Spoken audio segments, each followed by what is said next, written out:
time to get to the panel for the event. We have a distinguished group, and I hope you all learn or walk away today with something you didn't know about how to prepare for the eclipse. I'm going to start with Mayor Gina Fulkerson, and she has served as our mayor since 2020. And prior to serving as mayor, she also was a trustee of the Wimberley ISD board for 12 years, and she served as vice president and president for 2 years. And the community service has always been a priority for Gina. She was also served for 10 years on the Wimberley Education Foundation, and also served on the Good Sam Wimberley Advisory Board, and another Wimberley High School Academic Booster Club. And she served as the Booster Club president for 5 years. And then presently she's on the board of Amigos de Jesus. And then next we are also on our, Mike Jones couldn't make it today, unfortunately.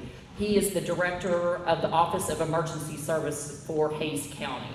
But we're still going to cover today Ted Gardner. I'll introduce him in just a minute, but Ted will give us an overview about what Mike was going to talk about today.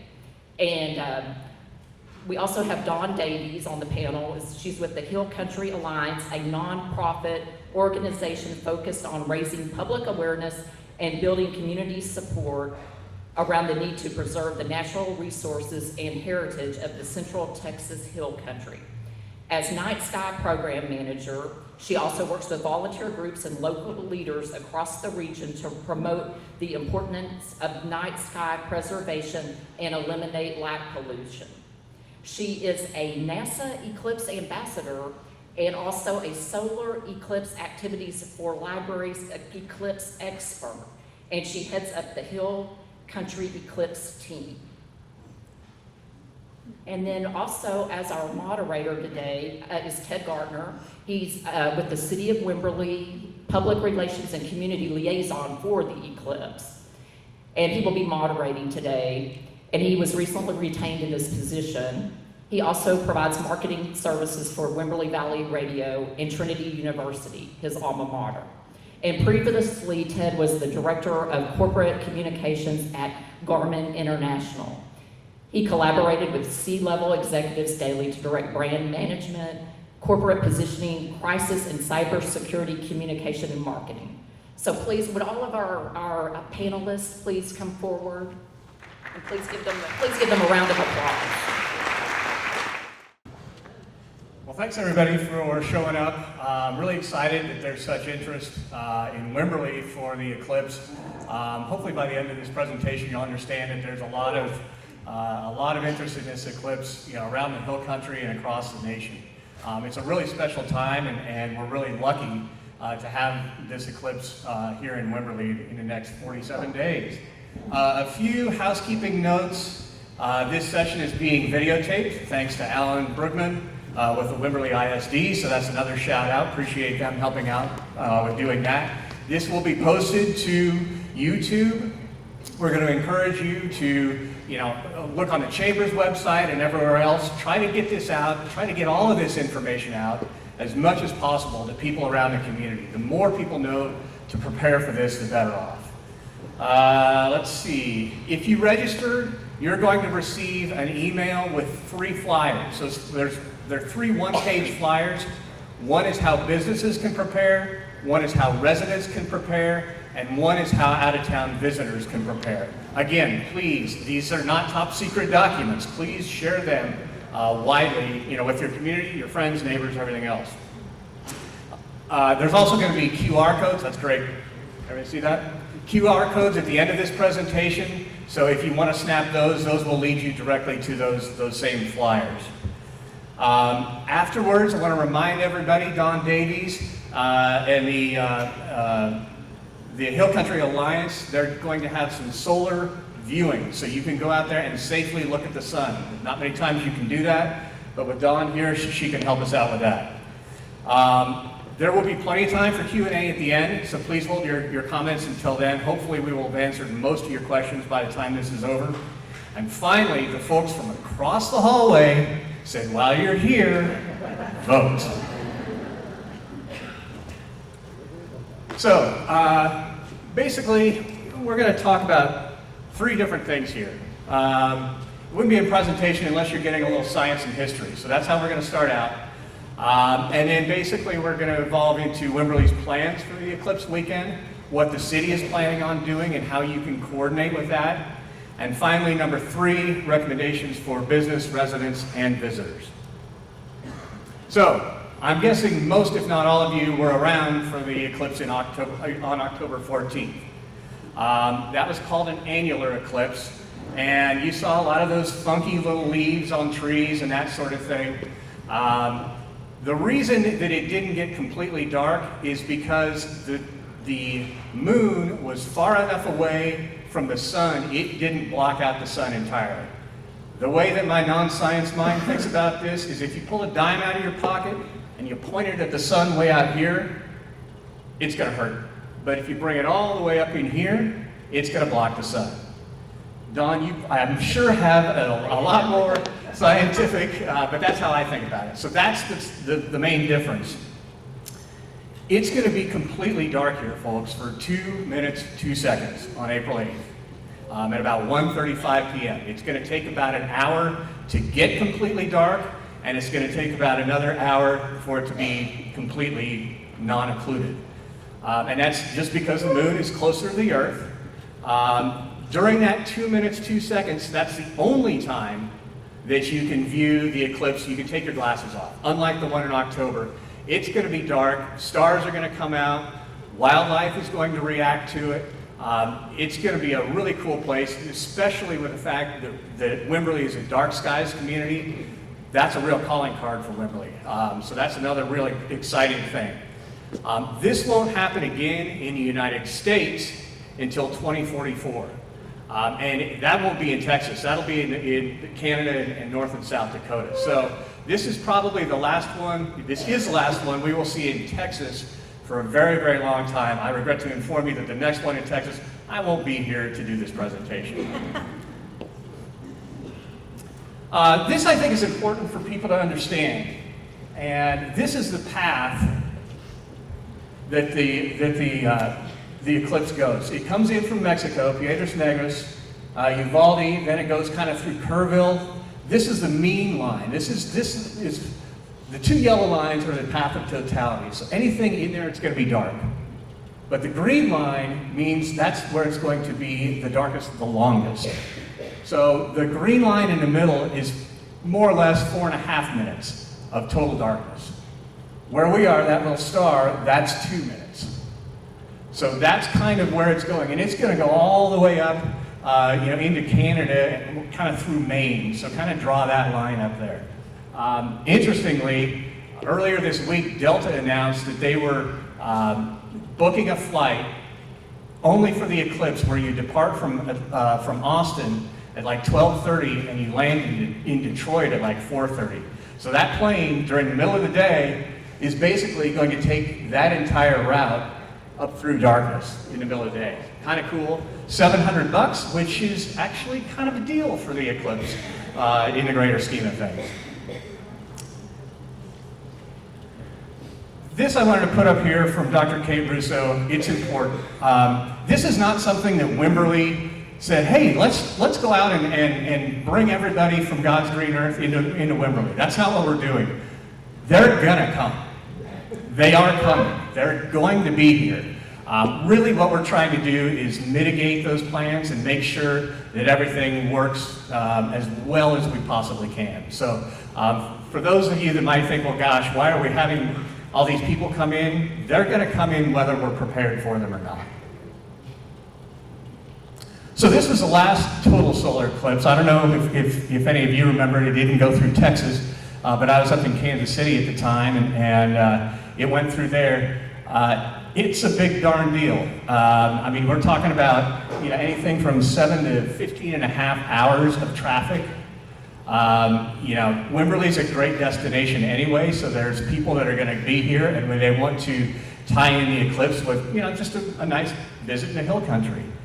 The third thing, 2 to 5 times the amount of people could come in to our community during the eclipse the days before and the days after. And finally, the day after the eclipse, there's packed traffic that comes out. And a lot of that is because, if you remember that map that I showed you, everybody is you know, the prime real estate is Fredericksburg, that sort of thing. Well, where do you think those people come from? They probably come from I-35. So they're going to be spilling from the middle, from Fredericksburg, and they're going to be going down 290, 281, through Wimberley on the day after. So expect some big crowds there as well. So what's Wimberley like in early April? Well, it's a little slice of heaven, right? I mean, we've got the bluebonnets going. You know, average high is 75 degrees. Interesting, it was pointed out that it could be 90 or 30, which I'm sure comes as no surprise to anybody in this room. But I looked at, and National Weather Service says that historically, it's either 65% chance of being clear, mostly clear, or partly cloudy. That's the difference between people viewing the eclipse in the hill country versus viewing the eclipse in Detroit or something like that. Detroit in April, not where I want to be. So there are people that, well, the hill country is a beautiful, beautiful place to go. It's been voted one of the top 5 places in the country to go anyway. Let's see the eclipse down here. Market day is April 6th, so that's the Saturday before the eclipse on the 8th. And we have data that we pulled that said on market day last year, 9,400 people were just in downtown square area. That doesn't mean the Lions Club grounds. There are certainly some more that, you know, visit only the Lions Club grounds, but there were nearly 10,000 people in Wimberley downtown on last April market day.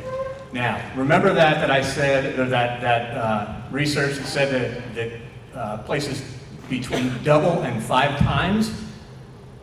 That's 20 to 50,000 people. Now, I don't say that to scare you, and having done this since about November, I've become acutely aware of how difficult it can be to get into Wimberley. There's not that many ways in and out of this little town. So I suspect that what's going to happen is it's going to fill up, but then it's going to start backing up. You're going to have backups on 12 from, you know, from the south, from the north, from Kyle. And people are just going to start backing up, and where they are is where they are. So, you know, that's something that I foresee probably happening, and something that may be a little bit unique to Wimberley. So, right after I was hired, we sat down with the mayor and you know, Tim, and we kind of decided that these were our 3 you know, touch points that we're going to make sure happens. And they're pretty much in that order. We want to be safe, efficient, and enjoyable. Number 1, we want to make sure our businesses, our residents, and our visitors are safe. There's just a lot of challenges with that many people, and we're doing everything that we can, and I'll show you some of what we're doing for that. Efficiency, I think, goes along with that. You know, we want people to be able to get in and out as much as we can, you know, during that time, and have some fun or enjoyable while we're here. Guests should go home happy, and residents should stay home happy. And we'll talk about that a little more in a little bit. So, the plans for the weekend. There was a pre-scheduled concert, and it's going on as planned on Friday night at the Blue Hole.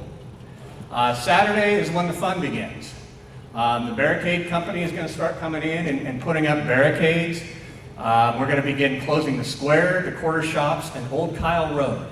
The square and the quarter shops we're pretty used to. That sort of thing happens on Winter's Eve or Halloween. And again, why is that? It's mostly for safety. Because you got a lot of people running around, especially kids. You want to make sure that there's not cars, you know, coming in contact with our visitors or anything.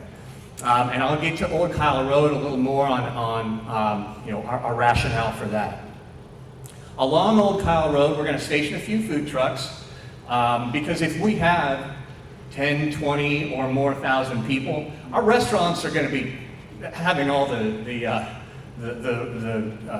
visitors that they can handle. We're going to put some tables along there and kind of make Old Kyle Road kind of a place for people to gather and kind of enjoy the eclipse and enjoy downtown. Similar to Winter's Eve, there's going to be live music kind of all day, one-man, two-man bands kind of scattered around the square to kind of make it entertaining and festive. During the evening, man, we had a big evening that Saturday evening. We've got the Blue Hole Star Party, which should be a great tie-in. Ace is having their street dance that night, and it's Wimberley High School prom. Prom is not downtown. I can't remember the facility they're at. Vidier, at the Vidier. So they're not directly impacted, but again, share this with people so that they know if they plan on going through town, there could be some roadblocks and things like that. Sunday is going to kind of be more of the same, and we've got coffee and cars Sunday morning. So we'll have an action-packed weekend here. Of course, in addition, we've got Market Day, like I said. There have been some people that said, well, why do we have all this stuff? Can't we just cancel it? Well, not really. And secondly, we want people to have something to do. We don't want to tell all of our residents to stay at home and there's nothing but tumbleweeds blowing down Ranch Road 12. So this gives people something to do. We can showcase Wimberley well and give them something to do this entire weekend. Then Monday, the big day, again, everything's going to be closed. Wimberley ISD, as well as pretty much every other school that I've talked to, is going to follow WISD's lead, and they're going to close on Monday.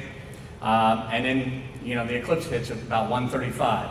We're hopeful that people are going to start leaving right after that, but there are going to be some people that spend the night. And which is why on Tuesday we think that that's going to be a very, very busy day, because there's going to be people not only leaving Wimberley, but remember, from the west, trying to get out to I-35 and points beyond. So this is a map, and we won't go into great detail here, but Wimberley's biggest parking is at the Blue Hole, so there's going to be a lot of parking up around the Blue Hole, and then of course right over here is the other spot. Again, we've hired law enforcement people. Interestingly, not Hays County, because for Hays County officers, it's all hands on deck. So Leanne, who has a prior career in law enforcement, was able to find some people outside of the path of Totality that we can bring in that are law enforcement officers with badges that can help direct traffic and anything else that needs to be done. Also with barricades, we've got some private security that we're going to have man those so that, if, for example, an emergency vehicle needs to get through here, that can happen. That can happen. But we want to close off Old Kyle Road because so many people are going to be parking up here. We can't in good conscience let cars drive down here when people are trying to. So that's the reason for that. And we will close off, the square, and the only way to access this parking lot on Oak will be on Blue Heron. And we're going to have a way to mitigate the traffic there so that once we know this is full, we're going to put a barricade up here so people aren't trying to get in there and backing up a huge thing along Blue Heron, because there's no place to turn around or anything like that. But there's going to be public parking as well as a lot of private parking around here. So that's the traffic plan. What can you do and what should you do as a business? Well, like I said, traffic's going to be the main concern here.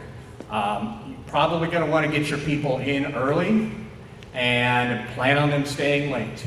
If you want to bring in a shift at 1 or 2 in the afternoon, they better be prepared to wait in line for a long time, just because it's going to be very difficult to get people in and out. We will have we will have employee parking. Hopefully we're in discussions with a medical building and Wimberley Players, as well as a community center. So depending on which way your employees come from, that will be designated employee parking. We will have placards for them so that they can flash and the security folks will let them through. That's also if you've got a hotel on the square or something that is behind those barricades, you will have placards for your guests too so that they can come and go. What we would encourage you is if your guests are lucky enough to have a spot downtown, don't drive. Stay downtown during that time. Business flow, stock up on supplies. If you're a restaurant, make sure you get those in, you get your orders in plenty early. You may want to consider streamlining menus or any part of your business that you might be able to streamline. It's important to consider to do so.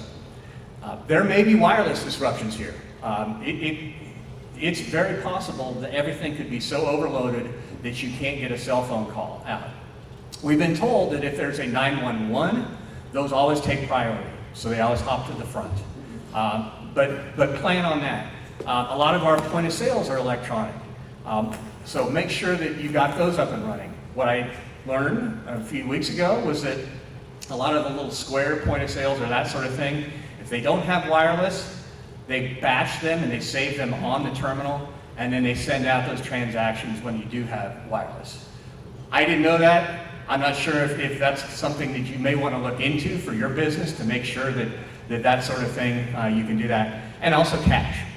Prepare cash. We've made sure that the banks, all of their ATMs are completely full. And that's just another good way to have transactions if you so choose. We're adding about 60 porta potties that we're going to scatter around. Trash receptacles as well. We're trying to figure out, and we have a line on how we're going to kind of get those rejuvenated over the weekend. We're in the final process of putting together maps just for this event that will have a lot of these sort of points of interest on them. And then, if you're a business that is somewhere downtown and doesn't have to work that weekend, we suggest maybe you consider not doing it. And that's for a couple of things. Number one, you and your employees getting in on time and not spending hours getting in. And two, you don't want to do that to your clients or customers or anything like that. If it's not an essential business, you might want to consider rescheduling some of that.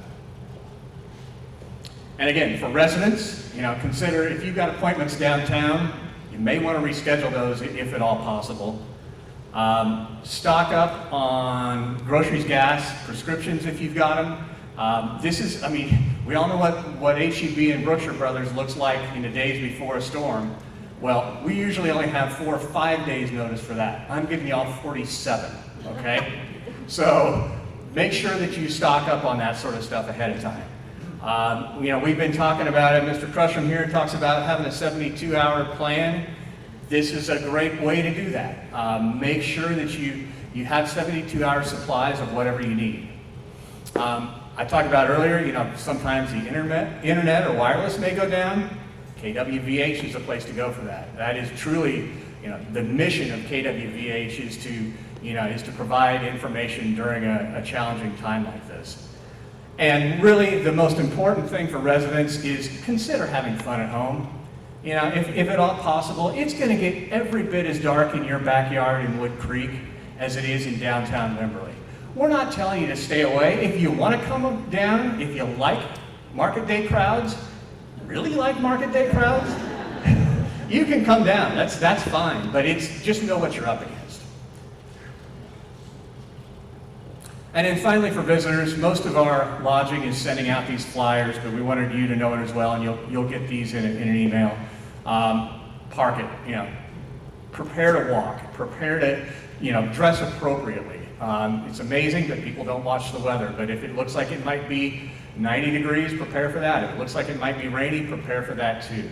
Have your visitors come in, bring as much as they can with them. Gas up in Kyle or San Marcos or something like that before you go here, because again, the tanks in Wimberley are probably going to be real taxed. Trying to keep people to pick up their trash. A lot of parking lots. You've got some decisions to make. You could block off your parking lot completely. You could charge for parking, and that's perfectly okay. Or you could just leave it as is. One of the challenges of that is going to be trash. It's just human nature when you have that many people in here. If you don't have it monitored or patrolled, expect there to be trash afterward.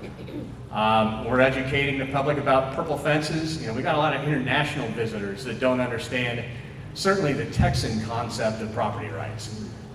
So we're trying to educate them on that as much. So make sure they understand that. And we are in this together. It's going to be a lot of fun, but it's going to be a lot of people. So this is about it. I like to think of this, and I know so many of us are from Houston area. It's like preparing for a hurricane. It's also kind of a hurricane of cash too, if you think about it as a business. Prepare for the worst, hope for the best, but prepare for the worst. Be self-sufficient as you possibly can. Situational awareness means talk to other businesses, listen to the radio, stay in touch with as many people as you possibly can to figure out exactly what's happening around. And spread the word, be good neighbors, check on your neighbors if you've got elderly neighbors that maybe aren't as plugged in or anything. Make sure they're okay. Make sure they're okay ahead of time and they're prepared for it as well. And again, just be patient and give grace to one another, and we'll get through this. With that, I will turn it over to Mayor Gina for some quick comments.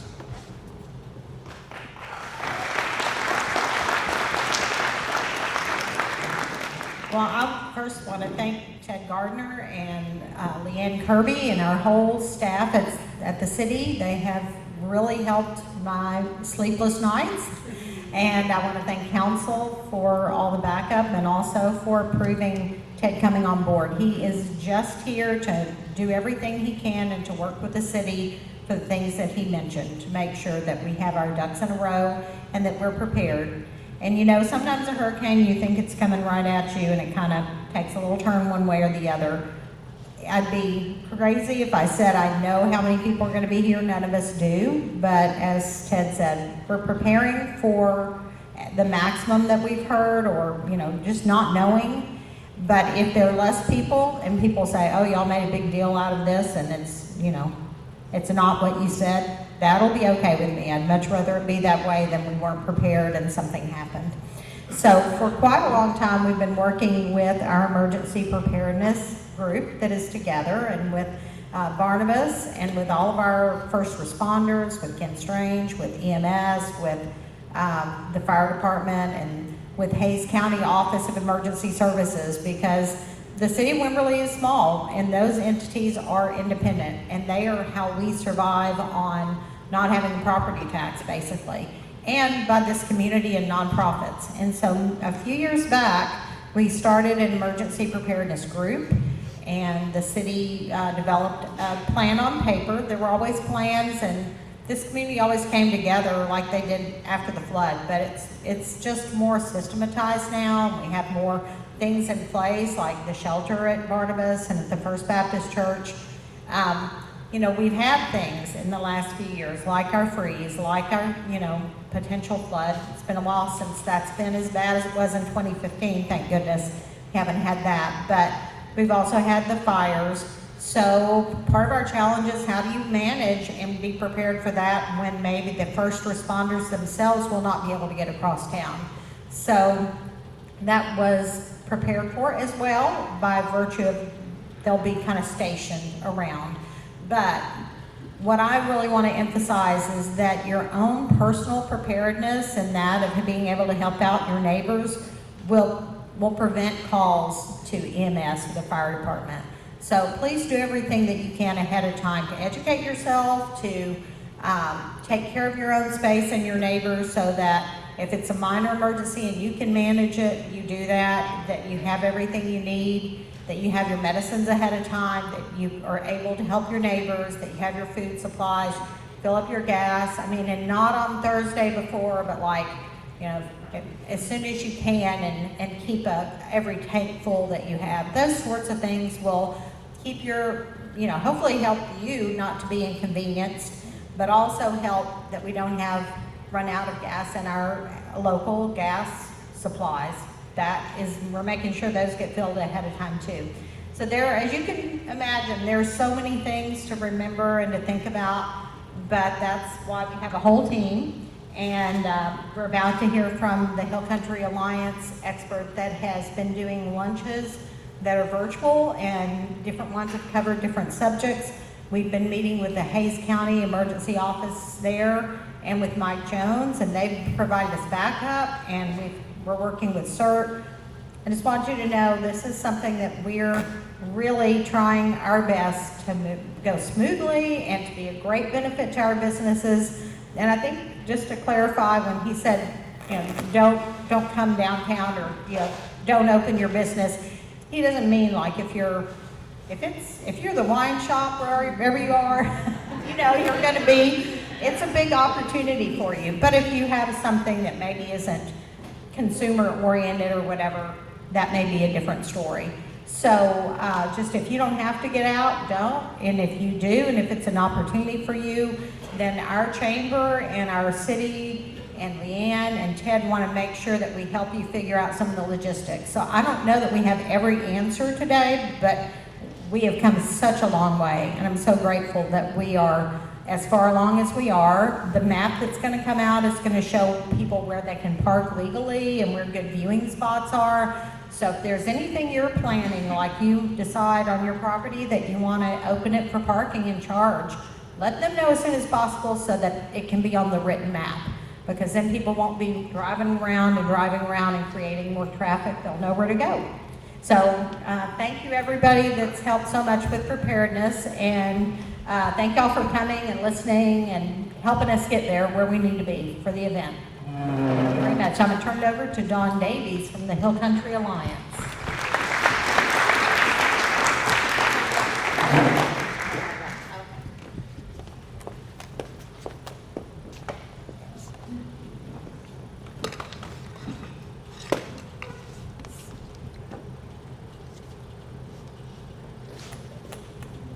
Yeah, I just want to amplify. Mike Jones obviously could not be here today, but you know, he really is in charge of this, and seeing these meetings where you've got 40 or 50 or 60 people in a room all talking about their different disciplines, things really are coming together for Hays County.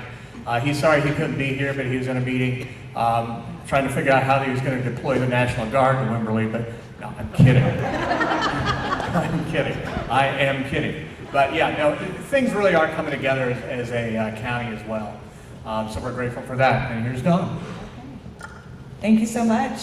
It is delightful to be here, and definitely I can speak to what the mayor said as well with regards to how much planning you all have been doing here in Wimberley. It is tremendously commendable, and I know that all of the efforts are going to pay off highly. So having covered most of the logistics, I get to talk a little bit about the science, which is kind of fun because I don't usually get to. So first off, I want you to think, if you have never experienced a total solar eclipse before, here's what you're going to experience. So visually, you're going to start to see the moon covering the surface of the sun. Light is going to dim, shadows are going to stretch. You're going to start seeing everything shift towards the blue end of the spectrum, which is really interesting because we do have a lot of animal species here in the hill country that see primarily or predominantly in the blue spectrum. So they're going to be seeing some interesting features they may not normally get a chance to. The temperature can drop from 15 to 20 degrees, which if we're having particularly warm weather, that could be beneficial. Let's see. As was mentioned, animals will stop making noises, so you'll hear less birds. As we get closer to a totality, you're going to start hearing crickets and frogs. We know that for plants, photosynthesis slows down, sap production decreases. So nature reacts in very unusual ways.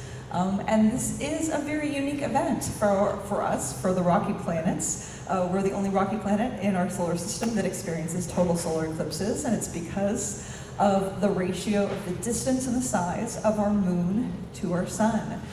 It doesn't occur every single time we orbit because the moon is at a slightly off-kilter orbit from us by about 5 degrees. But we do experience total solar eclipses on this planet every 18 months. So it's not a rare event, but it is unique to live somewhere where you don't have to travel to see one. So they're usually classified in what they call cycles.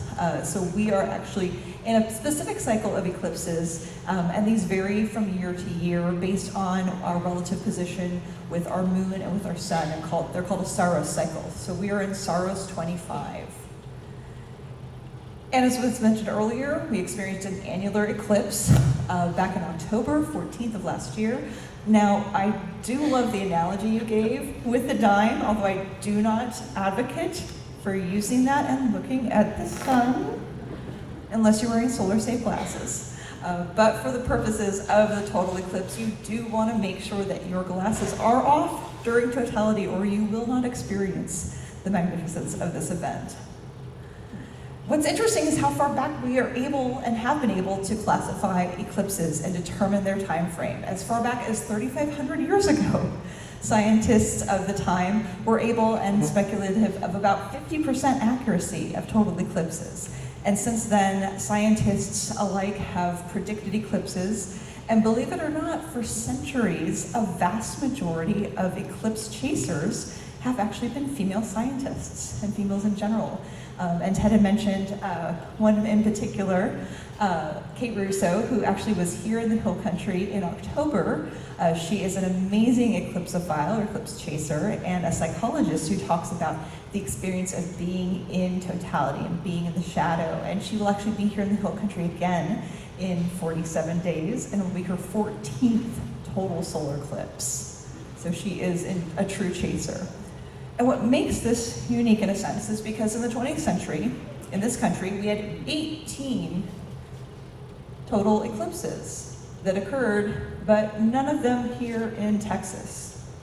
And in the 21st century, we have the one occurring in 47 days, and then the very tiny tip of the Panhandle will get an eclipse in 2045. And then in 2052 and 2078, a very small portion of the southern tip of Texas. But we are not going to see anything like this in this century. And in fact, in the area, we have an estimated 29 partial eclipses through the rest of this century, with only one annular that's going to cross over Wimberley here. And through the year 3000, which is as far out as we can predict eclipses because of the Earth's rotation and the movement of the moon, we have 325 eclipses between now and 3000, only one of which will be a total. And if you want to see that, you have to wait over 300 years. So nothing like this in our lifetime ever again, unless you choose to travel to see one. So we're very fortunate for this total eclipse. So the last time we had one that crossed the United States was 2017. Before that, it was in 1979. We estimate that there are roughly about 10% of the national population that live on the path. But that's another 90% that don't, and most of them are going to be coming to one of the 15 states crossing here between Texas and Maine. Now, the total solar eclipse, the maximum amount of totality is 4 minutes and 28 seconds. Here in the Hill Country and in Texas, we get 4 minutes and 26. If you want those 2 extra seconds, book your trip to Mexico like last month, a couple months ago. But otherwise, we get almost double the amount of time that we had in 2017. And as Ted mentioned, it's very important to be within this set of orange lines, the path of totality, or as close to the center line as possible.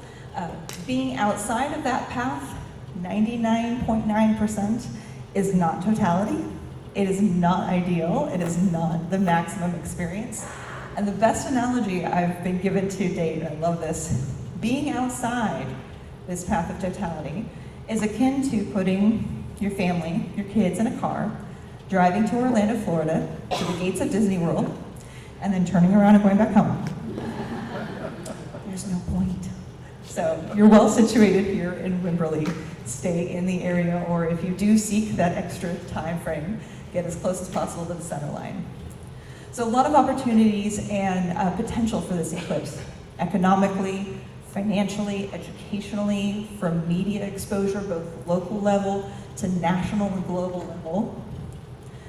And just scientifically from a perspective of being able to observe it in different ways. So hopefully if the clouds are agreeing with us and the weather's good, we'll have an opportunity to show you all the sun right now with safe solar observing telescopic equipment.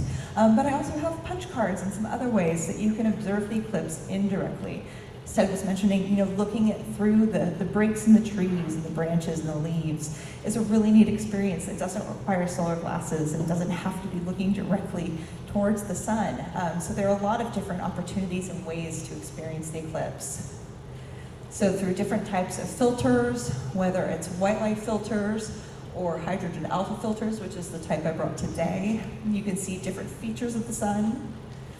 with the right type of equipment, you can use your cell phones, your digital cameras. However, do not put your solar glasses up against the lenses directly. That is not safe, and you will destroy your equipment. So you do want to make sure that your products are certified specifically for the eclipse, for observing solar. There's also some tremendous opportunities that have been made to allow the eclipse to be accessible. And I actually do have this device here today, which you can experience, called the Light Sound device, which was developed by a team at Harvard that sonifies the eclipse experience for the blind and visually impaired. And so there are a lot of new opportunities that have come out of the 2017 eclipse to make it so that everybody, regardless of ability, will get a chance to experience it.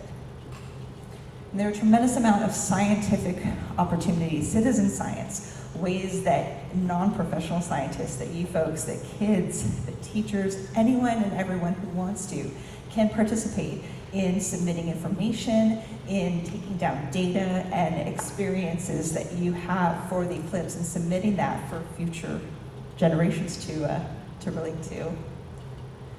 And this was mentioned, I'm a NASA Partner Eclipse Ambassador, also with the SEAL program, so there are opportunities for individuals just like you folks that want to get more involved, that want to have access to resources you can share with folks in your community, programs like Eclipse Stars for educators and teachers. There are a tremendous amount of ways to participate and help get others involved as well. But obviously with that comes the challenges. I know Ted was trying not to startle you all, but I will share from my own personal experience. I was in Wyoming in 2017 for the Total Eclipse, and being an astronomer, I had time to break down my equipment, have a brief lunch, and start my trek back to Austin. And from Cheyenne to Casper is 200 miles, and that took just shy of 10 hours.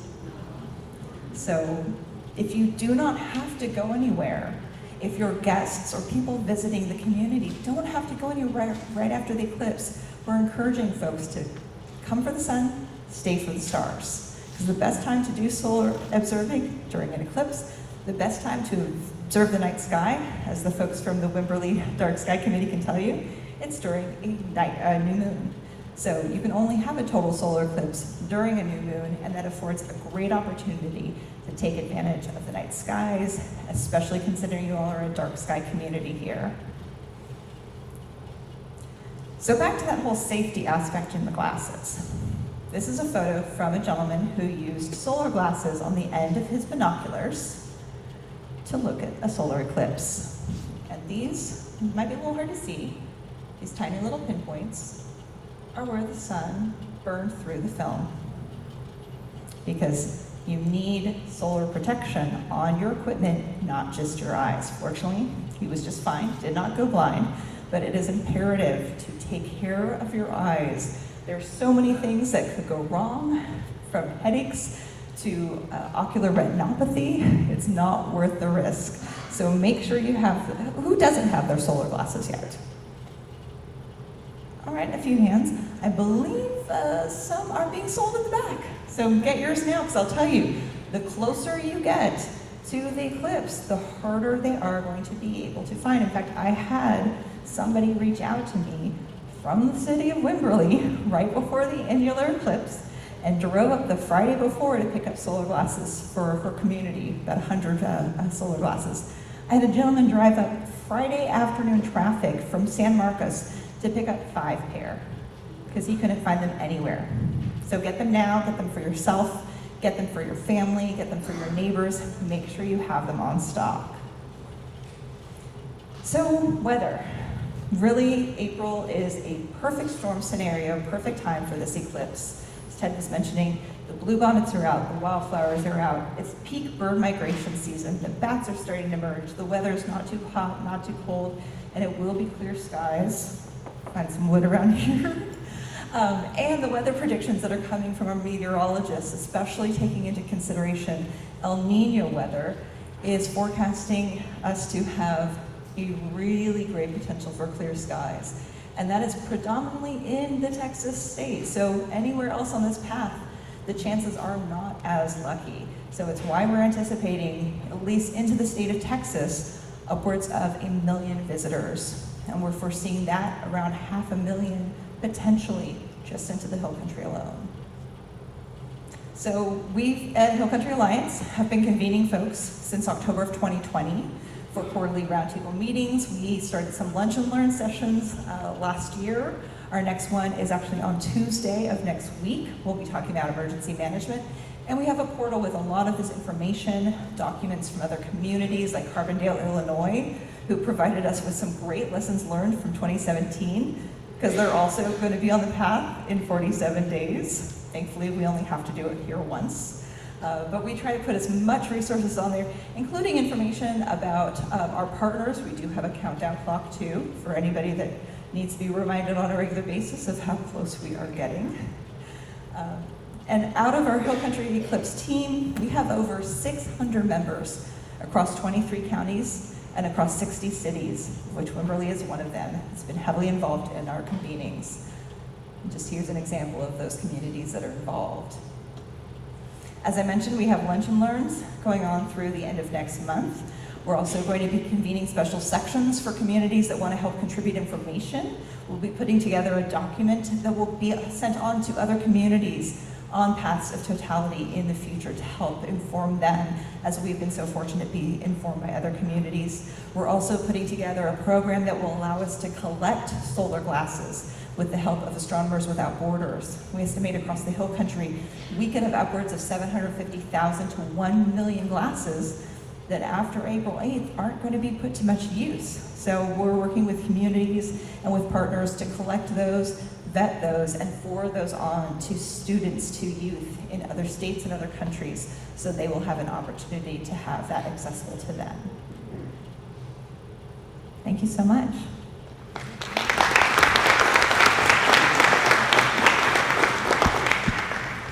Thank you, Dawn, and thank you, Mayor.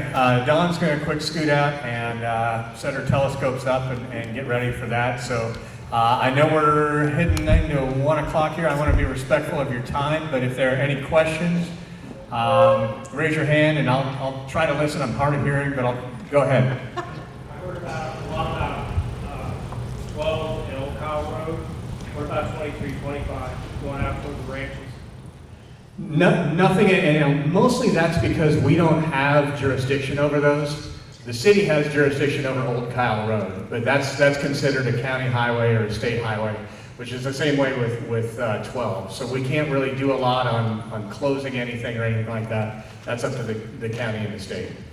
And I just want to add that we are getting pretty good, optimistic completion time for the work that's happening at 23, 25, 32, 37, and 12. And so we really believe and hope that that's going to be done. But if not, there will be no work, and they promise to put it in as good a functioning position as possible, so that won't be an issue. Any other questions? Yeah.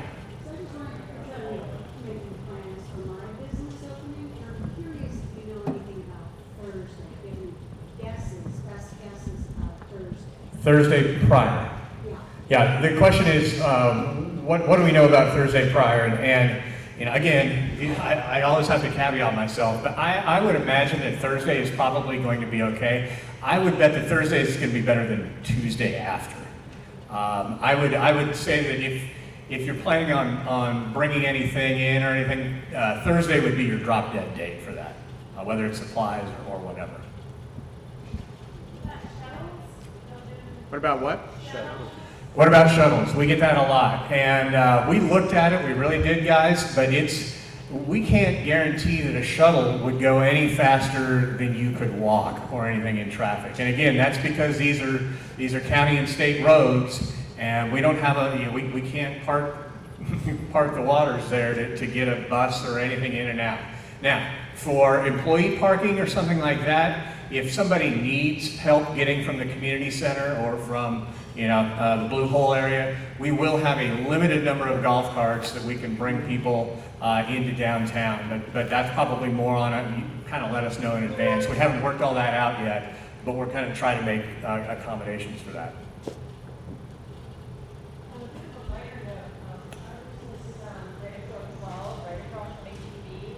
So we like to decorate want everyone to know that we're ready. We're ready with our 38-inch sunglasses. So if anyone else wants to join us in decorating, and our inspiration comes from Texas Medical Plans. Greg Myers has always done a fabulous job with holidays. So if anyone wants to try and beat this, you're welcome. Already doing that, all right. And also,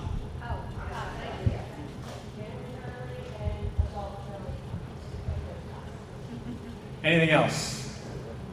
On Saturday with prom, do you have anything we could pass along to parents as a recommendation on people who live on the other side of town as the venue, Yeah. recommending whether or not even attempting to try to go out of town to eat, or if we need to tell families like y'all need to plan dinners? No, that's a good question. And the question is, how can we tell parents of prom goers what they should be doing on prom night? And I've certainly been working closely with Alan here from WISD, and we're working closely with them.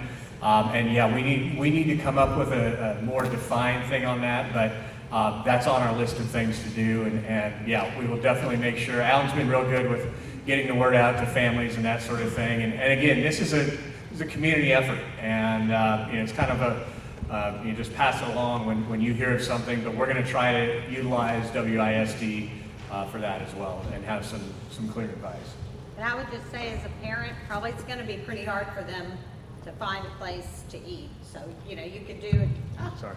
You could do your, get a group together and do a nice meal at a house or something pre-planned. But if they're going out, you probably need to have that way in advance reserved, because so many people will be here at our restaurants. So, and Dripping Springs too.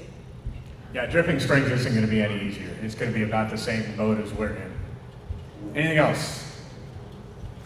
Are there any recommendations for residents that live on streets like Leonard that are used as like cut-through roads on traffic on those residents? Yeah, the question is recommendations for residents that live on quote-unquote shortcut roads and that sort of thing.